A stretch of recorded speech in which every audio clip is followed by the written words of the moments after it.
Behind every hit song and standing ovation at the Grand Ole Opry lies a story Nashville never wanted told. From love affairs and forbidden rivalries to shocking betrayals and tragedies, country music's golden age was anything but pure. These aren't just whispers. They're the real, messy, and sometimes heartbreaking truths behind the legends who built the genre. In this video, we reveal 10 old country music rumors that turned out to be shockingly true. One Elvis Presley and the Opry snub. The night Nashville turned its back on a king. Before he became the king of rock and roll, Elvis Presley was just a nervous 19-year-old kid trying to make it in country music. In 1954, he landed what should have been the biggest opportunity of his young career, a chance to perform live on the Grand Ole Opry stage. But soon after that night, a rumor began spreading like wildfire that Elvis had been rejected by the Opry and told never to return. It sounded impossible. Elvis had talent, charisma, and a voice that could move mountains.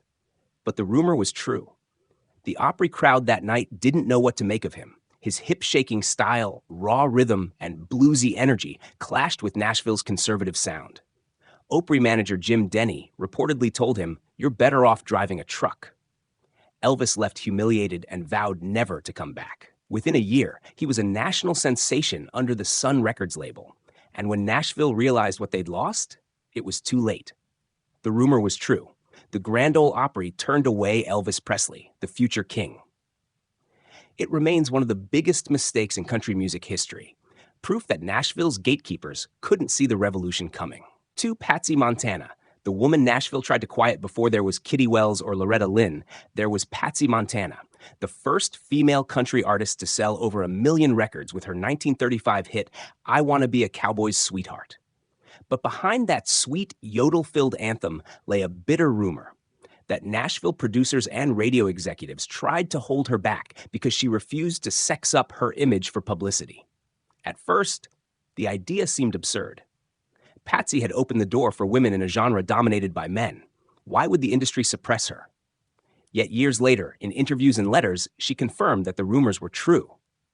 Executives told her that if she wanted more airplay and magazine coverage, she needed to look less like a cowboy and more like a movie star. She refused. Montana believed talent and authenticity should define a singer, not her looks. Her decision cost her several opportunities. Other, more marketable women soon took the spotlight, and her name began fading from the charts. But she never compromised, continuing to tour and record well into her 70s. The rumor was true. Nashville did try to reshape Patsy Montana's image to fit a mold she never wanted. And in saying no, she became something far more powerful, a pioneer for every woman in country music who followed. 3. Faron Young, the hillbilly heartthrob's final goodbye. Faron Young was one of the brightest stars of the 1950s and 60s, a smooth-voiced charmer whose songs like Hello Walls and It's 4 in the Morning helped define honky-tonk's golden era. But by the 1990s, a dark rumor surrounded his name, that the hillbilly heartthrob had grown so depressed and disillusioned with the industry that he took his own life. For years, fans couldn't accept it. Faron had been the life of the party, witty, brash, and full of fire. But behind the charm, the truth was far more tragic. In December 1996, the rumor became reality. Struggling with emphysema, mounting health problems, and a fading career, Young shot himself at his Nashville home. He had reportedly told friends that he felt forgotten by the very industry he helped build. In one of his last interviews, he said bitterly, "I used to be somebody. Now I'm just an old man no one remembers." Those words cut deep, revealing a pain that fame and fortune couldn't mask. The rumor was heartbreakingly true. Faron Young, one of country's brightest lights, had fallen into despair as Nashville moved on without him. His death became a sobering reminder of how fame can fade and how the cost of being forgotten can be fatal in a town that never stops chasing the next big star. 4. Ray Price, the friendship that nearly turned into a fight.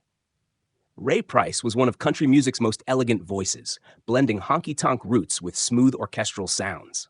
But behind his polished image, a persistent rumor followed him that he once came to blows with his close friend and musical partner, Willie Nelson.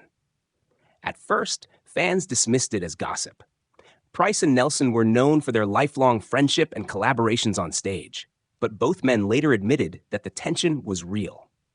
The clash happened in the early 1970s when Willie was recording with Ray's band, the Cherokee Cowboys. Willie's new sound, raw, unfiltered, and rebellious, clashed with Ray's more traditional vision. The creative arguments got heated, and at one point, tempers flared so badly that the two nearly came to fists. Years later, both men laughed about it. In interviews, Willie joked, "Ray had the better right hook." But their friendship endured, rooted in respect rather than rivalry. They would reunite several times on stage and in the studio, proving that even strong personalities could find harmony after discord. The rumor was true. Ray Price and Willie Nelson's friendship nearly exploded into a fight. But instead of tearing them apart, it became one of country music's most enduring partnerships, a reminder that passion and pride often walk hand in hand in Nashville. 5. Kitty Wells and Hank Thompson, a forbidden duet. Kitty Wells, the queen of country music, and Hank Thompson, the smooth-voiced honky-tonk star, seemed like Nashville royalty when they shared stages in the 1950s. But for decades, an undercurrent of rumor followed them, that their chemistry on stage wasn't just musical, and that their supposed friendship led to them being quietly banned from performing together. At first, the whispers seemed far-fetched. Both were married, both deeply respected in the industry. Yet behind the scenes, insiders spoke of a deep connection, one that made promoters nervous. According to several musicians who toured with them, the two were closer than Nashville approved of. They reportedly spent long hours together on the road, rehearsing alone, laughing like teenagers, and sharing quiet moments far from the spotlight. Soon, gossip reached the Opry. Rumor has it that to protect reputations, organizers quietly decided not to book them together again, without ever confirming why.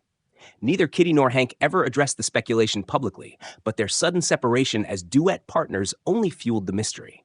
Was it love? Was it loyalty gone too far? No one ever proved the affair, but Nashville's silence spoke volumes. The rumor may never be fully verified, but the pieces fit too perfectly to ignore. What began as a musical partnership turned into one of country's most whispered about almost scandals.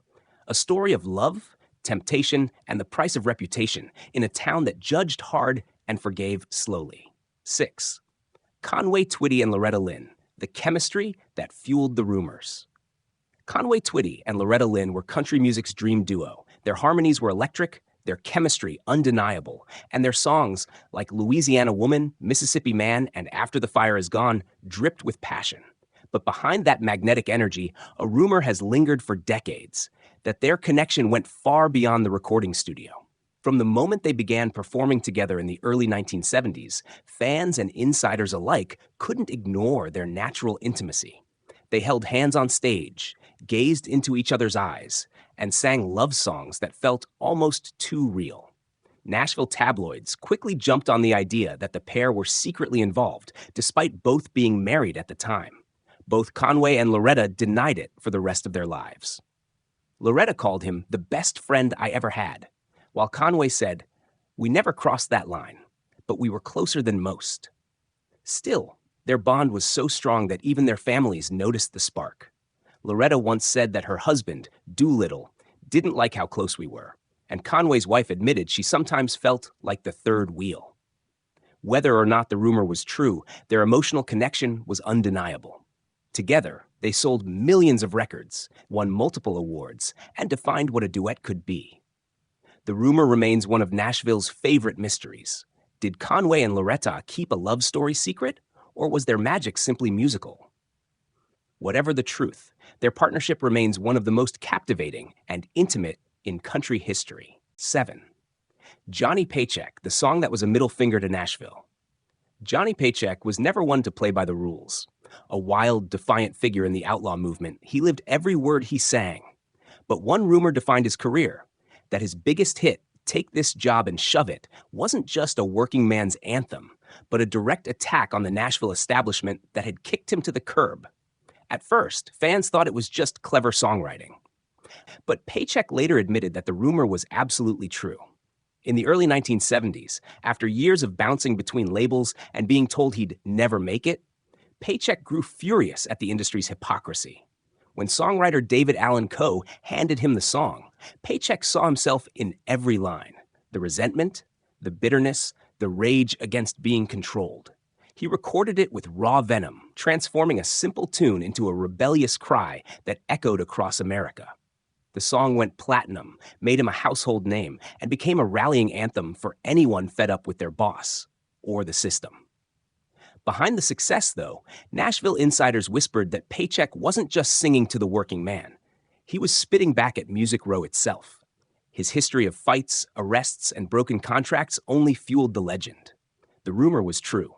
Take this job and shove it was Paycheck's revenge, wrapped in twang and attitude. It was his way of saying to the suits in Nashville, "You can't own me anymore." And in that moment, Johnny Paycheck became the outlaw he always wanted to be, not just in his music, but in his soul. 8. Reba McEntire and Vince Gill, the friendship that sparked Nashville's wildest rumor. Reba McEntire and Vince Gill were two of country music's brightest stars in the 1990s, and when they performed together, sparks flew. Their duets like The Heart Won't Lie were packed with emotion, their voices blending so perfectly that fans couldn't help but wonder, were they just friends or something more? The rumor started innocently enough. During the filming of their 1993 music video for The Heart Won't Lie, the chemistry between them was undeniable. Every look, every touch, every lyric felt deeply personal. Nashville gossip mills went into overdrive, claiming that the two stars were secretly having an affair, even though both were married at the time. For years, both Reba and Vince laughed off the whispers. In interviews, Reba called Vince her brother in music, while Vince joked that their friendship was too good to ruin. Yet insiders have long suggested that their connection ran deep, especially during difficult periods in their personal lives. When Reba lost most of her band in a tragic plane crash in 1991, Vince was among the first to reach out and support her. And when Vince's marriage began falling apart, Reba returned that kindness. Their bond was built on shared pain, understanding, and mutual respect. But Nashville saw only the passion on stage. The rumor has never been proven, but it refuses to die. Whether their closeness was romantic or simply emotional, one thing is certain. Reba and Vince's chemistry wasn't an act. It was the kind of connection that made even the most skeptical fans believe in country love songs again. 9. Jerry Lee Lewis, the marriage that destroyed a career. Few musicians embodied rebellion like Jerry Lee Lewis, the killer himself.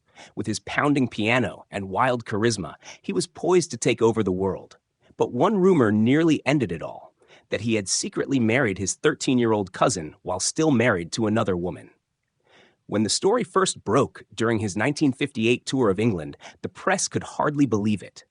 Jerry Lee, just 22, had arrived in London expecting to conquer Europe. But when reporters discovered that his new wife, Myra Gale Brown, was not only underage but also his first cousin once removed, the scandal exploded. The tour was canceled after only 3 shows. British audiences booed him off stage, and newspapers branded him a cradle robber. Back home, radio stations blacklisted his songs, promoters pulled contracts, and even his friends in Nashville turned their backs. Overnight, one of America's hottest rising stars became a pariah. Lewis later tried to defend himself, claiming Myra was nearly 15 and that they'd married for love, not lust. But the damage was irreversible. His career nosedived for over a decade before he slowly rebuilt his reputation through country music in the 1960s and 70s. The rumor was tragically true. Jerry Lee Lewis had married his 13-year-old cousin while still legally bound to another wife. It remains one of the most infamous scandals in music history, proof that even a legend could destroy himself with one reckless decision. 10. Kris Kristofferson and Janis Joplin, The Love Affair. Written in smoke and fire. Kris Kristofferson was the poet of country music, handsome, brooding, and brilliant. Janis Joplin was rock's untamed soul, raw, emotional, and self-destructive. Their worlds couldn't have been more different, yet for decades, a rumor lingered that the two shared a brief but fiery love affair that changed them both forever. The truth? It wasn't just a rumor. It happened. In the summer of 1970, Kristofferson was still a struggling songwriter in Nashville when Joplin recorded his song Me and Bobby McGee. During that time, the two fell into a passionate, chaotic romance, one fueled by alcohol, late-night music sessions, and two restless spirits trying to find meaning in fame. Kristofferson later admitted that their connection was real, saying, "She was like a storm. beautiful, wild, and impossible to hold. Their time together was short, but unforgettable. Just months later, Janis was gone, dead at 27 from a heroin overdose. Me and Bobby McGee, released posthumously, became her biggest hit, reaching #1 on the charts. For Christofferson, hearing her sing his words after her death was both an honor and a heartbreak. The rumor was true. Chris Christofferson and Janis Joplin had shared an intense, fleeting love that burned bright and ended too soon. It wasn't a fairy tale. It was two artists living too fast, too freely, and too honestly. Their story remains one of music's most haunting intersections, where country poetry met rock and roll fire. And the result was immortal.